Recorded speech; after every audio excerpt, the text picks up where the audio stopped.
तारीफ हालेलुया धन्यवाद। आइए अस प्रभु के हालेलुया बचन सुनने वास्ते जावांगे और प्रभु के जिंदे बचन सुनने वास्ते जाइए और अपने सिरां नूं झुकाइए असीं प्रार्थना करांगे। तारीफ हालेलुया धन्यवाद राजाओं के राजा प्रभु जी तुहाडा शुक्र करदे हां धन्यवाद करदे हां तुहाडे जीवत वचन असीं सुनने वास्ते जा रहे हैं प्रभु। एक बार फिर तुहाडे चरणों च आउंदे हां तेरे वचन के सामने आउंदे हां प्रभु जी तुहाडे सामने अपने चुकदे हां प्रभु जी। और अज तेरे वचन का जो तेरे वचन का प्रभु जी सब लोगों तक पहुँचना बड़ी आशीष का कारण बने। इस वचन के द्वारा प्रभु तुसीं एक एक नाल गलबात करना और असीं अपने आप नूं तेरे हत्थां दे विच सुपुर्द करदे हां प्रभु जी। वड्डी दया कृपा करो अपने हत्थां विच लैके चलो जिन्ना टाइम भी तेरा वचन बोलिया जाए प्रभु जी। और तेरी कृपा इस जगह ते बनी रहे और तेरे लोग सब सुनने वाले आशीष पाउण और तुहाडी कृपा सब दे जीवनां उपर बनी रहे। मदद करो अपने पवित्र हत्थां विच लैके चलो साडी गवाही करो मसीह यीशु दा नाम लेके मंगदे आमीन। सानू जय मसीह दी परमेश्वर का धन्यवाद है अच्छे समय लिए परमेश्वर ने जो अच्छा समा साडे जीवन में दिता है। अज ऐतवार जो 10 तरीक है और प्रभु ने काफ़ी हफ्ते हो गए हैं इस लॉकडाउन चलते हुए और परमेश्वर का धन्यवाद है उस परमेश्वर ने सानू अज तक संभालिया है इस धरती पर जिउंदे रखा है। और सब तो वड्डी एक खुशखबरी यही है कि साडे विश्वासी भैन भरावां दे विच कोई भी इस तरह की गल नहीं सानू सुनने मिली है जो दुनिया में चल रहा है कोरोना वायरस करके। प्रभु ने सबनों संभाल के रखा है इसलिए परमेश्वर का असीं बहुत शुक्र धन्यवाद करते हैं। और आइए असीं परमेश्वर के जीवते वचन सुनने वास्ते जावांगे। पहला पतरस उहदा 5वां अध्याय उहदा 6वां वचन असीं पढ़ांगे। सो अपने आप नूं परमेश्वर के बलवंत हत्थ दे हेठ नीविया करो भई वो तुहानूं वेले सिर उच्चा करे। प्रभु जी इस पढ़े गए वचन के नाल सानूं बरकत है। तो असीं परमेश्वर के वचन के विच इत्थे पढ़ते हाँ। परमेश्वर का वचन दसदा है कोई भी एक बार जे मिल गया है तो उसनूं उच्ची आवाज़ नाल पढ़ सकता है। वचन पढ़ो एक बार होर उस वचन नूं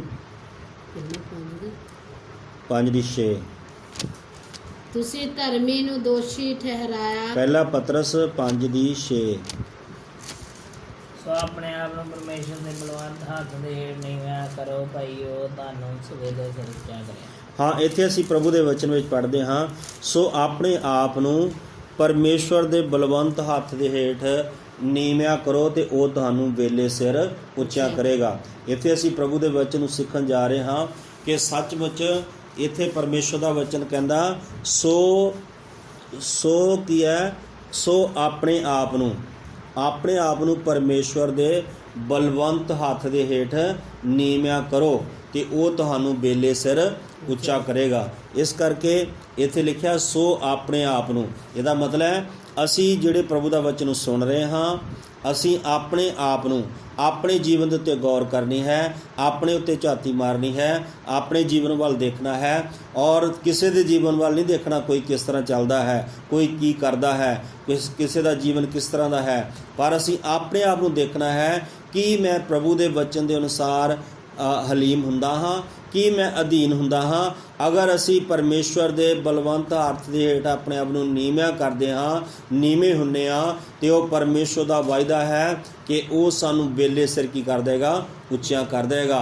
एक समा आ जाएगा जरूर परमेश्वर सानूं उच्चा करेगा पर उस तो पहला की करने की जरूरत आ सो अपने आप नूं असी किसी के उत्ते गौर नहीं करनी किसी नूं कहना भी देखो वो अपने आप नूं वो बड़ा घमंडी है वो बड़े घमंड विच रहिंदा है वो बड़ा इदां दे काम करदा नहीं।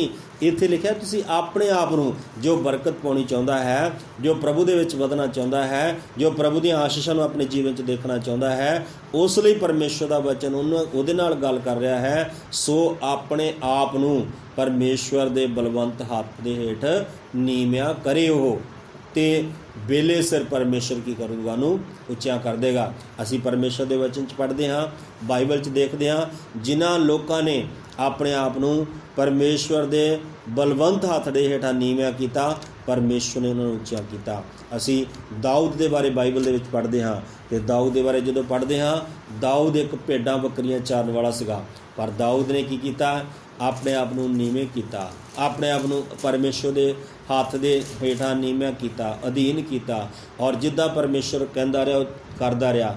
ਉਹ ਭੇਡਾਂ ਚਾਰਦਾ ਸੀਗਾ, ਉਹਨੂੰ ਭੇਡਾਂ ਚਾਰਨ ਦੀ ਜ਼ਿੰਮੇਵਾਰੀ ਮਿਲੀ ਸੀਗੀ ਆਪਣੇ ਪਰਿਵਾਰ ਦੇ ਅੰਦਰ, ਅਤੇ ਉਸੇ ਤਰ੍ਹਾਂ ਉਸ ਕੰਮ ਵਿੱਚ ਲੱਗਾ ਰਿਹਾ, ਉਸ ਕੰਮ ਵਿੱਚ ਵਫਾਦਾਰ ਰਿਹਾ। ਇਹਦਾ ਮਤਲਬ ਕੀ ਹੈ ਕਿ ਉਹ ਪਰਮੇਸ਼ਵਰ ਦੇ ਨਾਲ ਵੀ ਵਫਾਦਾਰ ਸੀ, ਆਪਣੇ ਪਰਿਵਾਰ ਵਿੱਚ ਵੀ ਵਫਾਦਾਰ ਸੀ।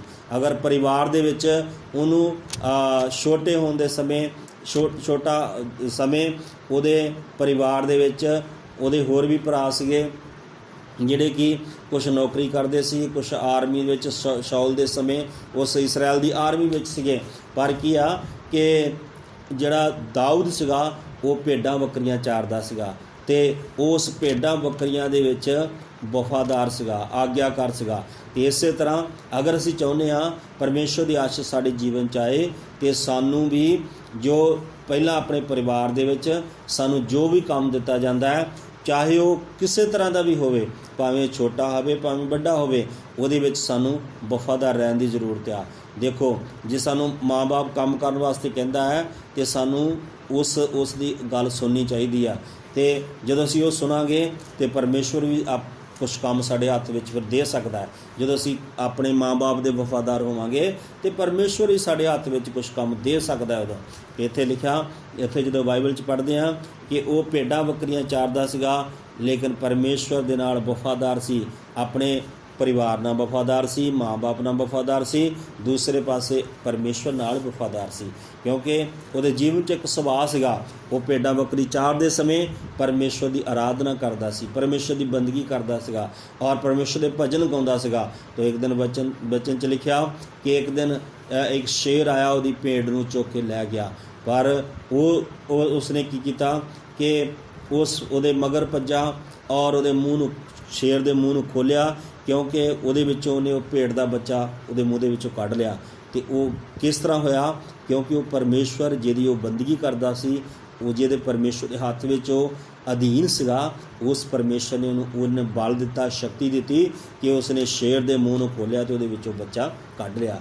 ਇਸ ਕਰਕੇ ਪਰਮੇਸ਼ਵਰ ਦੇਖਿਆ, ਪਰਮੇਸ਼ਵਰ ਖੁਸ਼ ਹੋਇਆ, ਪਰਮੇਸ਼ਵਰ ਨੇ ਉਸ ਦੀ ਇਹ ਸਾਰੀਆਂ ਚੀਜ਼ਾਂ ਨੂੰ ਪਰਮੇਸ਼ਵਰ ਦੇਖ ਰਿਹਾ ਸੀ, ਨੋਟ ਕਰ ਰਿਹਾ ਸੀਗਾ। ਔਰ ਅੱਜ ਵੀ ਅਗਰ ਅਸੀਂ ਕੋਈ ਵੀ ਸੇਵਾ ਕਰਦੇ ਹਾਂ, ਕੋਈ ਵੀ ਕੰਮ ਕਰਦੇ ਹਾਂ, ਪ੍ਰਾਰਥਨਾ ਕਰਦੇ ਹਾਂ, ਚਾਹੇ ਅਸੀਂ ਦਾਨ ਦਿੰਦੇ ਹਾਂ, ਦਸਵੰਧ ਦਿੰਦੇ ਹਾਂ ਔਰ ਸੰਗਤੀ ਕਰਦੇ ਹਾਂ, ਪਰਮੇਸ਼ਵਰ ਸਾਡੀ ਸਾਰੀਆਂ ਚੀਜ਼ਾਂ ਨੂੰ ਦੇਖ ਰਿਹਾ ਹੈ। ਪਰ ਉਹ ਕਿਸ ਤਰ੍ਹਾਂ ਕਰਨਾ ਹੈ? ਇੱਕ ਅਧੀਨ ਹੋ ਕੇ, ਪਰਮੇਸ਼ਵਰ ਦੇ ਹੱਥ ਦੇ ਹੇਠਾਂ ਅਧੀਨ ਹੋ ਕੇ ਕਰਨਾ ਹੈ। ਕਿਸੇ ਨੂੰ ਵੱਡੇ ਬਣਨ ਵਾਸਤੇ ਨਹੀਂ ਕਰਨਾ, ਲੇਕਿਨ ਵੱਡਾ ਪਰਮੇਸ਼ਵਰ ਬਣਾਉਂਦਾ ਹੈ। ਤਾਂ ਇੱਥੇ ਲਿਖਿਆ ਕਿ ਉਹ ਕੀ ਕਰਦਾ? ਸੋ ਤੁਸੀਂ ਆਪਣੇ ਆਪ ਨੂੰ ਪਰਮੇਸ਼ਵਰ ਦੇ ਬਲਵੰਤ ਹੱਥ ਦੇ ਹੇਠਾਂ ਨੀਵਿਆਂ ਕਰੋ ਅਤੇ ਉਹ ਤੁਹਾਨੂੰ ਬੇਲੇ ਸਿਰ ਉੱਚਾ ਕਰੇਗਾ। ਅਤੇ ਉਹਨੇ ਦਾਊਦ ਨੂੰ ਕੀ ਕੀਤਾ?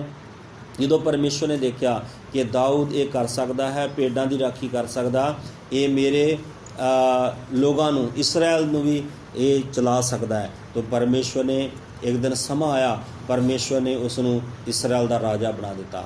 ਇਹਦਾ ਮਤਲਬ ਉਹ ਪਰਮੇਸ਼ਵਰ ਨੀਵਿਆਂ ਤੋਂ ਉੱਚੇ ਕਰ ਦਿੰਦਾ ਹੈ। ਇਸ ਕਰਕੇ ਸਾਨੂੰ ਉਸ ਪਰਮੇਸ਼ਵਰ ਦੇ ਨਾਲ ਵਫਾਦਾਰ ਰਹਿਣ ਦੀ ਜ਼ਰੂਰਤ ਆ। ਉਸ ਪਰਮੇਸ਼ਵਰ ਦੇ ਹੱਥ ਦੇ ਹੇਠਾਂ ਸਾਨੂੰ ਅਧੀਨ ਹੋਣ ਦੀ ਜ਼ਰੂਰਤ ਆ, ਨੀਵੇਂ ਹੋਣ ਦੀ ਜ਼ਰੂਰਤ ਆ, ਤਾਂ ਕਿ ਪਰਮੇਸ਼ਵਰ ਬੇਲੇ ਸਿਰ ਸਾਨੂੰ ਉੱਚਾ ਕਰ ਸਕੇ। ਕਈ ਵਾਰ ਇਨਸਾਨ ਆਪਣੀ ਅਕਲ ਦੇ ਨਾਲ, ਆਪਣੀ ਸਮਝ ਦੇ ਨਾਲ ਉੱਚਾ ਹੋਣਾ ਚਾਹੁੰਦਾ ਹੈ ਜਾਂ ਵੱਡਾ ਬਣਨਾ ਚਾਹੁੰਦਾ ਹੈ, ਲੇਕਿਨ ਉਹ ਨਹੀਂ ਬਣ ਸਕਦਾ। ਲੇਕਿਨ ਪਰਮੇਸ਼ਵਰ ਦਾ ਵਚਨ ਸਾਨੂੰ ਦੱਸਦਾ ਹੈ, ਜਦੋਂ ਅਸੀਂ ਪਰਮੇਸ਼ਵਰ ਦੇ ਨਾਲ ਵਫਾਦਾਰ ਰਹਾਂਗੇ, ਪਰਮੇਸ਼ਵਰ ਦੇ ਹੱਥ ਦੇ ਹੇਠਾਂ ਆਪਣੇ ਆਪ ਨੂੰ ਨੀਵਾਂ ਕਰਾਂਗੇ, ਅਤੇ ਪਰਮੇਸ਼ਵਰ ਬੇਲੇ ਸਿਰ ਸਾਨੂੰ ਕੀ ਕਰੇਗਾ? ਉੱਚਾ ਕਰੇਗਾ। ਕਿਉਂਕਿ ਉਹ ਉੱਚਾ ਕਰਨ ਵਾਲਾ ਪਰਮੇਸ਼ਵਰ ਹੈ, ਉਹ ਨੀਵੇਂ ਨਹੀਂ ਰਹਿਣ ਦਿੰਦਾ ਹਮੇਸ਼ਾ। ਉਹ ਸੱਚਮੁੱਚ ਰੂੜੀ ਤੋਂ ਉਠਾ ਕੇ ਤਖਤ ਦੇ ਉੱਤੇ ਬਿਠਾ ਦਿੰਦਾ ਹੈ ਉਹ ਪਰਮੇਸ਼ਵਰ। ਜਿਸ ਤਰ੍ਹਾਂ ਦਾਊਦ ਨੂੰ ਪਰਮੇਸ਼ਵਰ ਨੇ ਉੱਚਾ ਕਰ ਦਿੱਤਾ ਹੈ, ਉਹ ਪਰਮੇਸ਼ਵਰ ਸਾਨੂੰ ਵੀ, ਜਿਹੜੇ ਵਿਸ਼ਵਾਸੀ ਲੋਕ ਹੈ, ਪਰਮੇਸ਼ਵਰ ਦੀ ਆਰਾਧਨਾ ਕਰਨ ਵਾਲੇ ਲੋਕ ਹੈ, ਪਰਮੇਸ਼ਵਰ ਕਦੇ ਵੀ ਉਹਨਾਂ ਨੂੰ ਛੋਟੇ ਨਹੀਂ ਰਹਿਣ ਦਿੰਦਾ ਹੈ, ਪਰਮੇਸ਼ਵਰ ਕਦੇ ਵੀ ਉਹਨਾਂ ਨੂੰ ਘਾਟੇ ਵਿੱਚ ਨਹੀਂ ਰਹਿਣ ਦਿੰਦਾ ਹੈ। ਅੱਜ ਦੇਖੋ, ਇਨਸਾਨ ਆਪਣੇ ਘਾਟਿਆਂ ਨੂੰ ਪੂਰੇ ਕਰਨ ਵਾਸਤੇ ਕਈ ਤਰ੍ਹਾਂ ਦੀਆਂ ਚੋਰੀ ਠੱਗੀਆਂ ਬਹੁਤ ਕੁਛ ਕਰਦਾ ਹੈ, ਲੇਕਿਨ ਪਰਮੇਸ਼ਵਰ ਫਿਰ ਵੀ ਅੱਗੇ ਨਹੀਂ ਵਧ ਰਿਹਾ ਹੈ। ਪਰ ਜਦੋਂ ਅਸੀਂ ਪ੍ਰਭੂ ਦੇ ਵਿੱਚ ਰਹਿੰਦੇ ਹੋਏ, ਅਧੀਨ ਹੁੰਦੇ ਹੋਏ, ਅਸੀਂ ਪ੍ਰਭੂ ਦੇ ਵਿੱਚ ਹੋ ਕੇ ਜੋ ਕੁਝ ਵੀ ਕਰਦੇ ਹਾਂ ਤੇ ਪਰਮੇਸ਼ਵਰ ਸਾਡਾ ਹਮੇਸ਼ਾ ਵਾਧਾ ਹੀ ਕਰਦਾ ਹੈ, ਉਹ ਸਾਨੂੰ ਘਟਣ ਨਹੀਂ ਦਿੰਦਾ। ਇਸ ਕਰਕੇ ਅਸੀਂ ਆਪਣੇ ਆਪ ਨੂੰ ਨੀਵਿਆਂ ਕਰਾਂਗੇ, ਪਰਮੇਸ਼ਵਰ ਵਿਹਲੇ ਸਿਰ ਸਾਨੂੰ ਕੀ ਕਰ ਦੇਗਾ, ਉੱਚਿਆਂ ਕਰ ਦੇਗਾ। ਫਿਰ ਅਸੀਂ ਯੂਸਫ ਦੇ ਬਾਰੇ ਬਾਈਬਲ ਦੇ ਵਿੱਚ ਦੇਖਦੇ ਹਾਂ ਕਿ ਯੂਸਫ ਨੂੰ ਪਰਮੇਸ਼ਵਰ ਨੇ ਵਧਾਇਆ। ਯੂਸਫ ਹਰੇਕ ਦੁੱਖ ਦੇ ਵਿੱਚ ਰਿਹਾ, ਪਰੇਸ਼ਾਨੀ ਵਿੱਚ ਰਿਹਾ, ਪਰ ਇੱਥੇ ਤੱਕ ਉਹ ਕੈਦ ਵਿੱਚ ਵੀ ਚਲਾ ਗਿਆ, ਜੇਲ੍ਹ ਵਿੱਚ ਚਲਾ ਗਿਆ, ਪਰ ਯੂਸਫ ਨੇ ਪਰਮੇਸ਼ਵਰ ਦੇ ਅੱਗੇ ਕੋਈ ਸ਼ਿਕਵਾ ਨਹੀਂ ਕੀਤਾ ਤੇ ਪਰਮੇਸ਼ਵਰ ਨੇ ਕੀ ਕੀਤਾ, ਵੇਲੇ ਸਿਰ ਉਸ ਯੂਸਫ ਨੂੰ ਪਰਮੇਸ਼ਵਰ ਨੇ ਉੱਚਾ ਕੀਤਾ।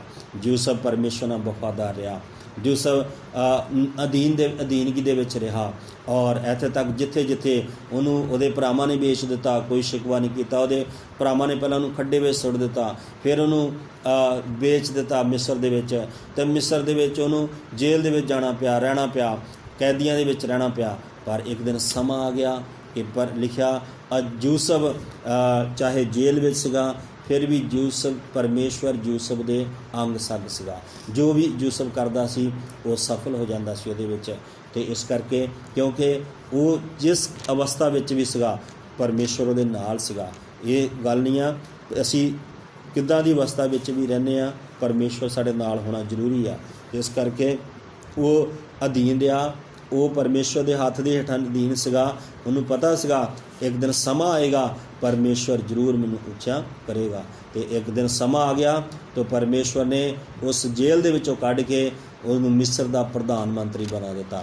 ਉਹ ਅੱਜ ਵੀ ਪਰਮੇਸ਼ਵਰ ਜਿਉਂਦਾ ਹੈ, ਅੱਜ ਵੀ ਵੱਡੇ ਕੰਮ ਕਰਨ ਦੀ ਸਾਮਰਥ ਰੱਖਦਾ ਹੈ। ਸਾਨੂੰ ਡਰਨ ਦੀ ਜ਼ਰੂਰਤ ਨਹੀਂ ਆ, ਘਬਰਾਉਣ ਦੀ ਜ਼ਰੂਰਤ ਨਹੀਂ ਆ, ਬਲਕਿ ਪਰਮੇਸ਼ਵਰ ਦਾ ਜੋ ਵਚਨ ਕਹਿੰਦਾ ਹੈ, ਸੋ ਆਪਣੇ ਆਪ ਨੂੰ ਪਰਮੇਸ਼ਵਰ ਦੇ ਬਲਵੰਤ ਹੱਥ ਦੇ ਹੇਠ ਨੀਵਿਆਂ ਕਰੋ ਤਾਂ ਉਹ ਵੇਲੇ ਸਿਰ ਤੁਹਾਨੂੰ ਉੱਚਿਆਂ ਕਰੇਗਾ। ਉਹ ਪਰਮੇਸ਼ਵਰ ਸੱਚਾ ਹੈ, ਉਹਦੇ ਵਾਅਦੇ ਸੱਚੇ ਹਨ, ਕਿਉਂਕਿ ਇਬਰਾਨੀਆਂ 13:8 ਵਿੱਚ ਲਿਖਿਆ, ਯੀਸ਼ੂ ਮਸੀਹ ਕੱਲ੍ਹ ਅੱਜ ਤੇ ਜੁਗਾਂ ਜੁਗ ਇੱਕੋ ਜਿਹਾ, ਉਹ ਕਦੇ ਵੀ ਬਦਲਦੇ ਨਹੀਂ ਆ। ਇਸ ਕਰਕੇ ਅਸੀਂ ਹਮੇਸ਼ਾ ਸਾਨੂੰ ਉਸ ਪ੍ਰਭੂ ਦੇ ਉੱਤੇ ਭਰੋਸਾ ਰੱਖਦੇ ਹੋਏ, ਵਿਸ਼ਵਾਸ ਕਰਦੇ ਹੋਏ, ਅਧੀਨ ਹੁੰਦੇ ਹੋਏ ਉਸ ਪ੍ਰਭੂ ਦੇ ਵਿੱਚ ਵੱਧਦੇ ਜਾਣਾ ਹੈ, ਉਹਦੇ ਕੰਮ ਵਿੱਚ ਵੱਧਦੇ ਜਾਣਾ ਹੈ, ਪ੍ਰਾਰਥਨਾ ਵਿੱਚ ਵੱਧਦੇ ਜਾਣਾ ਹੈ, ਸੰਗਤੀ ਵਿੱਚ ਵੱਧਦੇ ਜਾਣਾ ਹੈ, ਪ੍ਰਭੂ ਦੇ ਅਧੀਨਤਾਈ ਵਿੱਚ ਵੱਧਦੇ ਜਾਣਾ ਹੈ। ਆਪਣੇ ਆਪ ਨੂੰ ਜਿੰਨਾ ਅਸੀਂ ਅਧੀਨ ਕਰਾਂਗੇ ਪਰਮੇਸ਼ਵਰ ਉਨਾ ਹੀ ਸਾਨੂੰ ਵਧਾਊਗਾ, ਉਨਾ ਹੀ ਸਾਨੂੰ ਉੱਚਾ ਕਰੂਗਾ। ਔਰ ਅਸੀਂ ਪਹਿਲੇ ਇਸ ਦੇਖਿਆ, ਔਰ ਅਸੀਂ ਦੂਸਰਾ ਵਚਨ ਹੀ ਪੜ੍ਹਾਂਗੇ। ਔਰ ਦੂਸਰੀ ਗੱਲ ਉਹਦੀ 7ਵਾਂ ਵਚਨ, ਅਤੇ ਆਪਣੀ ਸਾਰੀ ਚਿੰਤਾ ਉਸ ਉੱਤੇ ਸੁੱਟ ਛੱਡੋ ਕਿਉਂ ਜੋ ਉਹਨੂੰ ਤੁਹਾਡਾ ਫਿਕਰ ਹੈ। ਹਾਂ, ਦੂਸਰੀ ਗੱਲ ਅਸੀਂ ਪੜ੍ਹਦੇ ਹਾਂ। ਪਹਿਲੀ ਗੱਲ ਇਹ ਪੜ੍ਹੀ ਆ, ਆਪਣੇ ਆਪ ਨੂੰ ਪਰਮੇਸ਼ਵਰ ਦੇ ਬਲਵੰਤ ਹੱਥ ਦੇ ਹੇਠਾਂ ਨੀਵਿਆਂ ਕਰੋ, ਉਹ ਵੇਲੇ ਸਿਰ ਤੁਹਾਨੂੰ ਉੱਚਾ ਕਰੂਗਾ। ਇਹਦੇ ਵਿੱਚ ਕੋਈ ਸ਼ੱਕ ਨਹੀਂ ਹੈ। ਔਰ ਦੂਸਰੀ ਗੱਲ ਆ ਕਿ ਲਿਖਿਆ, ਅਤੇ ਆਪਣੀ ਸਾਰੀ ਚਿੰਤਾ ਉਸ ਉੱਤੇ ਸਿੱਟ ਛੱਡੋ, ਉਹਨੂੰ ਤੁਹਾਡਾ ਫਿਕਰ ਹੈ। ਦੂਸਰੀ ਗੱਲ ਇਹੀ ਆ, ਅਸੀਂ ਆਪਣੀ ਚਿੰਤਾ ਨਹੀਂ ਕਰਨੀ, ਬਲਕਿ ਆਪਣੀ ਸਾਰੀ ਚਿੰਤਾ ਪਰਮੇਸ਼ਵਰ ਦਾ ਵਚਨ ਕਹਿੰਦਾ ਉਹਦੇ ਉੱਤੇ ਸੁੱਟ ਛੱਡੋ, ਉਹਨੂੰ ਤੁਹਾਡਾ ਫਿਕਰ ਹੈ। ਕਈ ਵਾਰ ਅਸੀਂ ਅੱਜ ਦੇਖੋ ਇਸ ਲੋਕਡਾਊਨ ਦੇ ਵਿੱਚ ਕਿੰਨੇ ਲੋਕ ਚਿੰਤਾ ਕਰਦੇ ਸੀ, ਹਾਏ ਮੇਰਾ ਕੰਮ, ਹਾਏ ਮੇਰਾ ਹਾਏ ਮੇਰਾ ਅਤੇ ਹੁਣ ਦੇਖੋ ਇਸ ਲੋਕਡਾਊਨ ਦੇ ਵਿੱਚ ਜਦੋਂ ਸਭ ਕੁਝ ਰੁਕ ਗਿਆ, ਸਾਰੇ ਕੰਮ ਬੰਦ ਹੋ ਗਏ, ਸਭ ਕੁਝ ਉੱਥੇ ਦਾ ਉੱਥੇ ਖੜਾ ਹੋ ਗਿਆ, ਪਰ ਕੀ ਹੋਇਆ ਕਿ ਅੱਜ ਅਸੀਂ ਸੋਚੀਏ ਸਾਨੂੰ ਕੌਣ ਚਲਾ ਰਿਹਾ ਹੈ?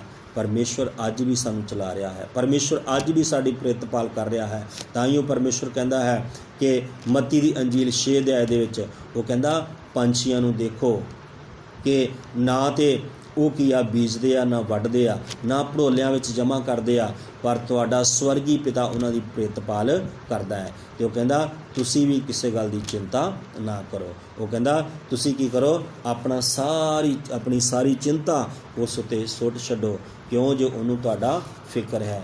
ਉਹ ਸਾਡਾ ਫਿਕਰ ਕਰਨ ਵਾਲਾ ਪਰਮੇਸ਼ਵਰ ਹੈ, ਉਹ ਸਾਡੀ ਚਿੰਤਾ ਕਰਨ ਵਾਲਾ ਪਰਮੇਸ਼ਵਰ ਆ। ਇਸ ਕਰਕੇ ਅਸੀਂ ਚਿੰਤਾ ਨਹੀਂ ਕਰਨੀ, ਅਸੀਂ ਫਿਕਰ ਨਹੀਂ ਕਰਨਾ, ਬਲਕਿ ਅਸੀਂ ਪ੍ਰਾਰਥਨਾ ਕਰਨੀ ਹੈ। ਆਪਣਾ ਜੀਵਨ ਪ੍ਰਭੂ ਦੇ ਹੱਥ ਵਿੱਚ ਸੌਂਪਦੇ ਹੋਏ ਅੱਗੇ ਵਧਣਾ। ਦੇਖੋ ਜਿਨ੍ਹਾਂ ਲੋਕਾਂ ਨੂੰ ਪਰਮੇਸ਼ਵਰ ਨੇ ਵਧਾਇਆ ਉਹ ਚਿੰਤਾ ਕਰਕੇ ਨਹੀਂ ਵਧੇ, ਬਲਕਿ ਪ੍ਰਭੂ ਦੇ ਨਾਲ ਚੱਲ ਕੇ ਵਧੇ ਆ, ਪ੍ਰਾਰਥਨਾ ਕਰਕੇ ਵਧੇ ਆ, ਪ੍ਰਭੂ ਦੀ ਮਹਿਮਾ ਕਰਕੇ ਉਹ ਅੱਗੇ ਵਧੇ ਆ। ਇਸ ਕਰਕੇ ਉਹਨਾਂ ਨੇ ਚਿੰਤਾ ਨਹੀਂ ਕੀਤੀ, ਫਿਕਰ ਨਹੀਂ ਕੀਤਾ, ਵਿਸ਼ਵਾਸ ਕੀਤਾ ਕਿ ਜਿਸ ਪਰਮੇਸ਼ਵਰ ਦੇ ਪਿੱਛੇ ਅਸੀਂ ਚੱਲੇ ਹਾਂ ਉਹ ਪਰਮੇਸ਼ਵਰ ਸਾਨੂੰ ਕਦੇ ਵੀ ਛੋਟੇ ਨਹੀਂ ਰਹਿਣ ਦਿੰਦਾ। ਅਬਰਾਹਮ ਜਦੋਂ ਪਰਮੇਸ਼ਵਰ ਦੇ ਪਿੱਛੇ ਚੱਲਿਆ ਤੇ ਅਬਰਾਹਮ ਨੇ ਇਹ ਚਿੰਤਾ ਨਹੀਂ ਕੀਤੀ, ਪਰ ਪ੍ਰਭੂ ਨੇ ਉਹਨੂੰ ਵਾਅਦੇ ਦਿੱਤੇ ਕਹਿੰਦਾ ਤੈਨੂੰ ਡਰਨ ਦੀ ਜ਼ਰੂਰਤ ਨਹੀਂ ਆ, ਮੈਂ ਤੈਨੂੰ ਵਧਾਵਾਂਗਾ, ਮੈਂ ਤੈਨੂੰ ਆਸ਼ੀਸ਼ ਦਿਆਂਗਾ, ਮੈਂ ਤੈਨੂੰ ਕੌਮਾਂ ਦਾ ਪਿਤਾ ਬਣਾਵਾਂਗਾ। ਤੇ ਪਰਮੇਸ਼ਰ ਨੇ ਅਬਰਾਹਮ ਨੂੰ ਵਧਾਇਆ, ਪਰਮੇਸ਼ਰ ਨੇ ਅਬਰਾਹਮ ਨੂੰ ਬਹੁਤ ਆਸ਼ੀਸ਼ ਦਿੱਤੀ। ਔਰ ਅਬਰਾਹਮ ਨੂੰ ਪਰਮੇਸ਼ਰ ਨੇ ਚਿੰਤਾ ਵਿੱਚ ਨਹੀਂ ਰਹਿਣ ਦਿੱਤਾ, ਉਹ ਚਿੰਤਾ 'ਚ ਨਹੀਂ ਰਿਹਾ, ਬਲਕਿ ਵਿਸ਼ਵਾਸ ਵਿੱਚ, ਬਾਈਬਲ ਦੱਸਦੀ ਆ ਉਸਨੇ ਵਿਸ਼ਵਾਸ ਵਿੱਚ ਤਕੜਿਆ ਹੋ ਕੇ ਉਹਨੇ ਪਰਮੇਸ਼ਰ ਦੀ ਮਹਿਮਾ ਕੀਤੀ। ਔਰ ਚਾਹੇ ਉਹ ਢਿੱਲਾ ਹੋ ਲਿਖਿਆ, ਉਹ ਚਾਹੇ 100 ਸਾਲ ਦਾ ਹੋ ਗਿਆ ਸੀ, ਪਰ ਨੇਚਾ ਵਿੱਚ ਉਹ ਢਿੱਲਾ ਨਹੀਂ ਹੋਇਆ, ਵਿਸ਼ਵਾਸ ਵਿੱਚ ਢਿੱਲਾ ਨਹੀਂ ਹੋਇਆ, ਔਰ ਉਹ ਚਿੰਤਾ ਵਿੱਚ ਨਹੀਂ ਪਿਆ, ਬਲਕਿ ਪਰਮੇਸ਼ਰ ਦਾ ਵਾਅਦਾ ਉਹਦੇ ਕੋਲ ਸੀਗਾ। ਕਹਿੰਦਾ ਜਿਸ ਪਰਮੇਸ਼ਰ ਨੇ ਵਾਅਦਾ ਕੀਤਾ ਮੇਰੇ ਨਾਲ, ਉਹ ਵਫਾਦਾਰ ਆ, ਉਹ ਜ਼ਰੂਰ ਇੱਕ ਦਿਨ ਉਹਨੂੰ ਪੂਰਾ ਕਰੇਗਾ। ਇਸ ਕਰਕੇ ਸਾਨੂੰ ਚਿੰਤਾ ਕਰਨ ਦੀ ਜ਼ਰੂਰਤ ਨਹੀਂ ਆ, ਬਲਕਿ ਪ੍ਰਭੂ ਦੇ ਵਿੱਚ ਜ਼ਿਆਦਾ ਵਿਸ਼ਵਾਸ ਰੱਖ ਕੇ ਅੱਗੇ ਵਧਣ ਦੀ ਜ਼ਰੂਰਤ ਆ। ਤੇ ਪਰਮੇਸ਼ਵਰ ਸਾਡੇ ਜੀਵਨ 'ਚ ਅੱਜ ਵੀ ਵੱਡੇ ਕੰਮ ਕਰਨ ਦੀ ਸਾਮਰਥ ਰੱਖਦਾ ਹੈ। ਔਰ ਅਗਲੀ ਗੱਲ ਵੀ ਅਸੀਂ ਪੜ੍ਹਾਂਗੇ, ਉਸ ਦਾ 8ਵਾਂ ਵਚਨ ਹੀ ਪੜ੍ਹਦੇ ਹਾਂ। ਸੁਚੇਤ ਹੋਵੋ, ਜਾਗਦੇ ਰਹੋ, ਤੁਹਾਡਾ ਵਿਰੋਧੀ ਸ਼ੈਤਾਨ ਬੁੱਕਦੇ ਸ਼ੀਂਹ ਵਾਂਗੂ ਭਾਲਦਾ ਫਿਰਦਾ ਹੈ, ਭਈ ਕਿਹਨੂੰ ਪਾੜ ਖਾਵਾਂ। ਹਾਂ, ਇੱਥੇ ਕੀ ਆ, ਅਗਲੀ ਗੱਲ 'ਚ ਲਿਖਿਆ ਸੁਚੇਤ ਹੋਵੋ ਤੇ ਜਾਗਦੇ ਰਹੋ। ਮੇਰੇ ਪਿਆਰਿਓ ਵਿਸ਼ਵਾਸੀ ਭੈਣ ਭਰਾਵੋ, ਪ੍ਰਭੂ ਦਾ ਵਚਨ ਸਾਨੂੰ ਦੱਸਦਾ ਹੈ, ਇਹ ਤੀਸਰੀ ਗੱਲ ਆ, ਸੁਚੇਤ ਰਹਿਣਾ ਤੇ ਜਾਗਦੇ ਰਹਿਣਾ ਹੈ। ਸਾਨੂੰ ਸੁਚੇਤ ਹੋਣਾ ਹੈ ਤੇ ਜਾਗਦੇ ਰਹਿਣਾ ਹੈ। ਪ੍ਰਭੂ ਯਿਸੂ ਮਸੀਹ ਨੇ ਆਪਣੇ ਚੇਲਿਆਂ ਨੂੰ ਕਿਹਾ ਜਾਗਦੇ ਰਹੋ, ਪ੍ਰਾਰਥਨਾ ਕਰੋ ਤਾਂ ਕਿ ਤੁਸੀਂ ਪਰਤਾਵੇ ਵਿੱਚ ਨਾ ਪਵੋ। ਇਸ ਕਰਕੇ ਅਸੀਂ ਜਾਗਣ ਦਾ ਮਤਲਬ ਇਹ ਹੀ ਆ ਕਿ ਹੁਸ਼ਿਆਰ ਰਹਿਣਾ ਆ, ਸੁਚੇਤ ਹੋਵੋ ਕਹਿੰਦਾ, ਤੇ ਜਾਗਦੇ ਰਹੋ ਤਾਂ ਕਿ ਤੁਸੀਂ ਪਰਤਾਵੇ ਵਿੱਚ ਨਾ ਪਾਓ। ਕਿਉਂਕਿ ਸ਼ੈਤਾਨ ਜਿਹੜਾ ਉਹ ਬਘਿਆੜ ਵਾਂਗੂ, ਸ਼ੇਰ ਵਾਂਗੂ ਤੁਰਿਆ ਫਿਰਦਾ ਕਿ ਮੈਂ ਕਿਹਨੂੰ ਪਾੜ ਖਾਵਾਂ। ਪਰ ਕੀ ਹੈ ਕਿ ਅਸੀਂ ਸੁਚੇਤ ਰਹਿਣਾ, ਜਾਗਦੇ ਰਹਿਣਾ ਹੈ, ਪ੍ਰਾਰਥਨਾ ਵਿੱਚ ਲੱਗੇ ਰਹਿਣਾ ਹੈ, ਪ੍ਰਭੂ ਦੇ ਵਚਨ ਦੇ ਉੱਤੇ ਮਨਨ ਕਰਨ ਵਿੱਚ ਲੱਗੇ ਰਹਿਣਾ, ਪ੍ਰਭੂ ਦੇ ਵਚਨ ਨੂੰ ਜ਼ਿਆਦਾ ਸੁਣਨਾ ਹੈ, ਔਰ ਲੋਕਾਂ ਦੀਆਂ ਗੱਲਾਂ ਜ਼ਿਆਦੀਆਂ ਨਹੀਂ ਸੁਣਨੀਆਂ। ਹੁਣ ਆਹ ਹੋ ਜਾਊਗਾ, ਹੁਣ ਉਹ ਹੋ ਜਾਊਗਾ, ਹੁਣ ਇਹ ਹੋ ਜਾਊਗਾ, ਇਹ ਜਿਹੜੀਆਂ ਲੋਕ ਗੱਲਾਂ ਕਰਦੇ ਆ ਇਹ ਕੁਛ ਵੀ ਨਹੀਂ। ਪਰ ਪ੍ਰਭੂ ਦੇ ਵਚਨ ਦੇ ਹਜ਼ਾਰਾਂ ਸਾਲ ਪਹਿਲੇ ਜਿਹੜਾ ਉਹ ਲਿਖ ਦਿੱਤਾ ਗਿਆ, ਇਹ ਸਾਰਾ ਕੁਛ ਹੋਣਾ ਹੀ ਆ। ਤੇ ਯਿਸੂ ਮਸੀਹ ਨੇ ਆਪਣੇ ਆਉਣ ਦੇ ਨਿਸ਼ਾਨ ਵਿੱਚ ਦੱਸਿਆ ਇਹ ਸਾਰਾ ਕੁਛ ਦੁਨੀਆ ਦੇ ਵਿੱਚ ਹੋਣਾ ਹੈ, ਪਰ ਹਾਲੇ ਪੀੜਾਂ ਦਾ ਆਰੰਭ ਆ। ਇਸ ਤੋਂ ਵੱਡੀਆਂ ਗੱਲਾਂ ਜਿਹੜੀਆਂ ਉਹ ਹਾਲੇ ਹੋਣ ਵਾਲੀਆਂ। ਪਰ ਅਸੀਂ ਵਿਸ਼ਵਾਸੀ ਲੋਕਾਂ ਨੂੰ ਪ੍ਰਭੂ ਦੇ ਵਿੱਚ ਵਧਣ ਦੀ ਜ਼ਰੂਰਤ ਆ, ਜ਼ਿਆਦਾ ਪ੍ਰਾਰਥਨਾ ਦੀ ਜ਼ਰੂਰਤ ਆ, ਔਰ ਜਾਗਦੇ ਰਹਿਣ ਦੀ ਜ਼ਰੂਰਤ ਆ। ਜਾਗਦੇ ਰਹਿਣ ਦੀ, ਸੁਚੇਤ ਔਰ ਜਾਗਦੇ ਰਹੋ, ਕਿਉਂਕਿ ਤੁਹਾਡਾ ਵਿਰੋਧੀ ਸ਼ੈਤਾਨ, ਸਾਡਾ ਵਿਰੋਧੀ ਕੌਣ ਆ? ਸ਼ੈਤਾਨ ਆ ਸਾਡਾ ਵਿਰੋਧੀ। ਇਸ ਕਰਕੇ ਸਾਨੂੰ ਜਾਗਦੇ ਰਹਿਣ ਦੀ ਜ਼ਰੂਰਤ ਆ। ਔਰ ਲਿਖਿਆ ਅਗਲੀ ਜਦੋਂ ਪੜ੍ਹਦੇ ਹਾਂ, ਤੁਸੀਂ ਆਪਣੀ ਨੇਚਾ ਵਿੱਚ ਤਕੜਿਆਂ ਹੋ ਕੇ ਦਾ ਸਾਹਮਣਾ ਕਰੋ, ਭਈ ਇਹ ਜਾਣ ਕੇ ਤੁਹਾਡੇ ਜਿਹੜੇ ਕੁਰਪਾਈ ਜਗਤ ਵਿੱਚ ਹਨ ਉਹਨਾਂ ਨੂੰ ਵੀ ਇਹੋ ਦੁੱਖ ਝੱਲਣੇ ਪੈਂਦੇ ਹਨ। ਇਸ ਕਰਕੇ ਪਰਮੇਸ਼ਰ ਦਾ ਵਚਨ ਕਹਿੰਦਾ ਤੁਸੀਂ ਕੀ ਆ, ਨੇਚਾ ਦੇ ਵਿੱਚ ਤੁਸੀਂ ਤਕੜਿਆ ਹੋਣਾ। ਹਾਲੇਲੂਇਆ। ਤੇ ਇਸ ਕਰਕੇ ਪਰਮੇਸ਼ਰ ਦਾ ਵਚਨ ਦੱਸਦਾ, ਪਹਿਲੀ ਗੱਲ ਆ ਕਿ ਲਿਖਿਆ ਆਪਣੇ ਆਪ ਨੂੰ ਤੁਸੀਂ ਕੀ ਕਰੋ, ਪਰਮੇਸ਼ਵਰ ਦੇ ਬਲਵੰਤ ਹੱਥ ਦੇ ਹੇਠਾਂ ਨੀਵਾਂ ਕਰੋ ਤੇ ਉਹ ਤੁਹਾਨੂੰ ਬੇਲੇ ਸਿਰ ਉੱਚਾ ਕਰੇਗਾ। ਔਰ ਦੂਸਰੀ ਗੱਲ ਆ ਕਿ ਆਪਣੀ ਸਾਰੀ ਚਿੰਤਾ ਉਸ ਉੱਤੇ ਸੁੱਟ ਦਿਓ, ਉਹਨੂੰ ਤੁਹਾਡਾ ਫਿਕਰ ਹੈ, ਉਹ ਸਾਡਾ ਫਿਕਰ ਕਰਨੇ ਵਾਲਾ ਪਰਮੇਸ਼ਰ ਆ। ਔਰ ਤੀਸਰੀ ਗੱਲ ਆ, ਸੁਚੇਤ ਹੋਵੋ ਤੇ ਜਾਗਦੇ ਰਹੋ। ਸਾਨੂੰ ਜਾਗਦੇ ਰਹਿਣ ਦੀ ਜ਼ਰੂਰਤ ਆ। ਜਾਗਣ ਦਾ ਮਤਲਬ ਹੈ ਕਿ ਅਸੀਂ ਪ੍ਰਾਰਥਨਾ ਕਰਨੀ ਆ, ਅਸੀਂ ਪ੍ਰਭੂ ਦੇ ਨਾਲ, ਯਿਸੂ ਮਸੀਹ ਦੇ ਨਾਲ ਜੁੜੇ ਰਹਿਣਾ। ਅੱਜ ਇਸ ਸਮੇਂ ਦੇ ਵਿੱਚ ਬਹੁਤ ਸਾਰੇ ਲੋਕ ਜਿਹੜੇ ਹੈ ਉਹ ਯਿਸੂ ਮਸੀਹ ਨੂੰ ਛੱਡ ਕੇ ਚਲੇ ਗਏ ਹੈ, ਯਿਸੂ ਮਸੀਹ ਦੀ ਸੰਗਤੀ ਨੂੰ ਛੱਡ ਕੇ ਚਲੇ ਗਏ ਹੈ। ਉਹਨਾਂ ਨੇ ਸੋਚਿਆ ਹੁਣ ਸੰਗਤੀ ਦੇ ਬੰਦ ਹੋ ਗਈ ਆ, ਪਰ ਨਹੀਂ, ਪ੍ਰਭੂ ਚਾਹੁੰਦਾ ਇਹ ਬੰਦ ਨਹੀਂ ਹੋਈ। ਪਰਮੇਸ਼ਰ ਦਾ ਵਚਨ ਵਾਅਦਾ ਹੈ ਕਿ ਤੁਸੀਂ ਪਰਮੇਸ਼ਰ ਦਾ ਮੰਦਰ ਆ। ਹਾਲੇਲੂਇਆ। ਤੁਸੀਂ ਪਰਮੇਸ਼ਰ ਦੀ ਹੈਕਲ ਆ। ਇਸ ਕਰਕੇ ਤੁਸੀਂ ਪਰਮੇਸ਼ਰ ਦਾ ਭਵਨ ਹੋ, ਔਰ ਤੁਸੀਂ ਪਰਮੇਸ਼ਰ ਦੀ ਬੰਦਗੀ ਵਿੱਚ ਲੱਗੇ ਰਹਿਣਾ ਹੈ, ਪ੍ਰਾਰਥਨਾ ਵਿੱਚ ਲੱਗੇ ਰਹਿਣਾ ਹੈ। ਔਰ ਜਦ ਤੱਕ ਇਹ ਨਹੀਂ ਖੁੱਲ੍ਹਦਾ ਤੁਸੀਂ ਪ੍ਰਾਰਥਨਾ ਵਿੱਚ ਲੱਗੇ ਰਹਿਣਾ ਹੈ। ਜਦ ਤੱਕ ਅਸੀਂ ਇਕੱਠੇ ਨਹੀਂ ਹੁੰਦੇ, ਕਿਉਂਕਿ ਅਸੀਂ ਜਲਦੀ ਇਕੱਠੇ ਹੋਵਾਂਗੇ, ਪਰ ਇਹ ਉਦੋਂ ਤੱਕ ਸਾਨੂੰ ਪ੍ਰਾਰਥਨਾ ਵਿੱਚ ਬਣੇ ਰਹਿਣਾ ਹੈ, ਪ੍ਰਭੂ ਵਿੱਚ ਬਣੇ ਰਹਿਣਾ ਹੈ, ਵਿਸ਼ਵਾਸ ਵਿੱਚ ਬਣੇ ਰਹਿਣਾ, ਹੋਰ ਤਕੜੇ ਹੋਣਾ, ਤਾਂ ਕਿ ਪ੍ਰਭੂ ਦੀ ਆਸ਼ੀਸ਼ ਸਾਡੇ ਜੀਵਨਾਂ ਉੱਪਰ ਬਣੀ ਰਹੇ। ਪ੍ਰਭੂ ਸਾਨੂੰ ਇਸ ਬਚਨ ਦੇ ਨਾਲ ਆਸ਼ੀਸ਼ ਦੇ। ਆਈਏ ਅਸੀਂ ਪ੍ਰਾਰਥਨਾ ਕਰੀਏ। ਤਾਰੀਫ ਹਾਲੇਲੂਇਆ। ਧੰਨਵਾਦ ਰਾਜਾओं के राजा प्रभु जी, ਤੁਹਾਡਾ ਧੰਨਵਾਦ ਔਰ ਸ਼ੁਕਰ ਕਰਦੇ ਹਾਂ ਤੁਹਾਡੇ ਇਸ ਅੱਛੇ ਸੱਚੇ ਬਚਨ ਲਈ, ਜਿਉਂਦੇ ਬਚਨ ਲਈ ਧੰਨਵਾਦ ਕਰਦੇ ਹਾਂ। ਜਦੋਂ ਤੁਹਾਡੇ ਬੱਚੇ ਆਪਣੇ ਘਰਾਂ ਵਿੱਚ ਨੇ ਪ੍ਰਭੂ ਜੀ, ਤੇਰੇ ਬਚਨ ਨੂੰ ਸੁਣ ਰਹੇ ਆ ਪ੍ਰਭੂ ਜੀ, ਤੁਸੀਂ ਇਹਨਾਂ ਤੇ ਵੱਡੀ ਦਇਆ ਔਰ ਕਿਰਪਾ ਕਰੋ ਪ੍ਰਭੂ। ਸੱਚਮੁੱਚ ਇਹ ਜ਼ਿਆਦਾ ਅਧੀਨ ਹੋ ਕੇ ਚੱਲਣ ਪ੍ਰਭੂ ਜੀ, ਔਰ ਇਹ ਚਿੰਤਾ ਨਾ ਕਰ ਪ੍ਰਭੂ, ਜਾਗਦੇ ਰਹਿਣ ਪ੍ਰਭੂ ਜੀ, ਔਰ ਤਾਂ ਕਿ ਤੇਰੇ ਵੱਡੇ ਕੰਮਾਂ ਨੂੰ ਤੇਰੇ ਬੱਚੇ ਆਪਣੇ ਜੀਵਨਾਂ ਵਿੱਚ ਦੇਖਣ ਦਿਨਾਂ ਵਿੱਚ ਪ੍ਰਭੂ ਜੀ। ਤੁਹਾਡੀ ਕਿਰਪਾ ਦਇਆ ਤੰਦਰੁਸਤੀ ਸਾਰੇ ਪ੍ਰਭੂ ਤੇਰੇ ਬੱਚਿਆਂ ਦੇ ਜੀਵਨਾਂ ਉੱਪਰ ਬਣੀ ਰਹੇ। ਸਭ ਦੀ ਮਦਦ ਔਰ ਸਹਾਇਤਾ ਕਰੋ, ਆਪਣੇ ਪਵਿੱਤਰ ਹੱਥਾਂ ਵਿੱਚ ਲੈ ਕੇ ਚਲੋ ਪ੍ਰਭੂ ਜੀ। ਸਾਰੇ ਭੈਣ ਭਰਾਵਾਂ ਨੂੰ ਤੁਹਾਡੇ ਲਹੂ ਦੇ ਅੰਦਰ ਛਿਪਾ ਦੇਣਾ ਪ੍ਰਭੂ ਜੀ, ਸਾਰੇ ਬੱਚਿਆਂ ਨੂੰ ਤੁਹਾਡੇ ਲਹੂ ਦੇ ਅੰਦਰ ਛਿਪਾ ਦੇਣਾ, ਬਜ਼ੁਰਗਾਂ ਨੂੰ ਤੁਹਾਡੇ ਲਹੂ ਦੇ ਅੰਦਰ ਛਿਪਾ ਦੇਣਾ। ਤੁਹਾਡੀ ਕਿਰਪਾ ਤੰਦਰੁਸਤੀ ਇਹਨਾਂ ਸਾਰਿਆਂ ਦੇ ਜੀਵਨਾਂ ਉੱਪਰ ਬਣੀ ਰਹੇ, ਸਾਰੇ ਪਰਿਵਾਰਾਂ ਦੇ ਉੱਤੇ ਬਣੀ ਰਹੇ, ਔਰ ਇਹਨਾਂ ਸਾਰੀਆਂ ਦੀਆਂ ਜ਼ਰੂਰਤਾਂ ਪ੍ਰਭੂ ਤੁਹਾਡੇ ਵੱਲੋਂ ਪੂਰੀਆਂ ਹੋਣ। ਤੁਹਾਡੀ ਕਿਰਪਾ ਔਰ ਤੰਦਰੁਸਤੀ ਤੇਰੇ ਬੱਚਿਆਂ ਦੇ ਉੱਤੇ ਬਣੀ ਰਹੇ। ਤੁਸੀਂ ਮਦਦ ਕਰੋ, ਆਪਣੇ ਪਵਿੱਤਰ ਹੱਥਾਂ ਵਿੱਚ ਲੈ ਕੇ ਚਲਾਓ। ਜਿੰਨੇ ਵੀ ਤੁਹਾਡੇ ਬੱਚੇ ਪ੍ਰਭੂ ਸਭ ਚੀਜ਼ਾਂ ਦੇ ਨਾਲ ਔਰ ਪ੍ਰਭੂ ਅਦਾਨ ਭੇਜ ਕੇ ਮਦਦ ਕਰ ਰਹੇ ਪ੍ਰਭੂ ਜੀ, ਇਹਨਾਂ ਸਾਰਿਆਂ ਨੂੰ ਬਲੈਸ ਕਰ, ਇਹਨਾਂ ਦੇ ਹੱਥਾਂ ਨੂੰ ਮਜ਼ਬੂਤ ਕਰ, ਇਹਨਾਂ ਦੇ ਕੰਮਾਂ ਕਾਰਾਂ ਨੂੰ ਬਲੈਸ ਕਰ, ਦਿਨ ਪ੍ਰਤੀ ਇਹਨਾਂ ਨੂੰ ਵਧਾਓ ਪ੍ਰਭੂ ਜੀ। ਕੋਈ ਵੀ ਕਮੀ ਇਹਨਾਂ ਦੇ ਜੀਵਨ ਵਿੱਚ ਨਾ ਰਹੇ। ਤੁਹਾਡੀ ਕਿਰਪਾ ਔਰ ਤੰਦਰੁਸਤੀ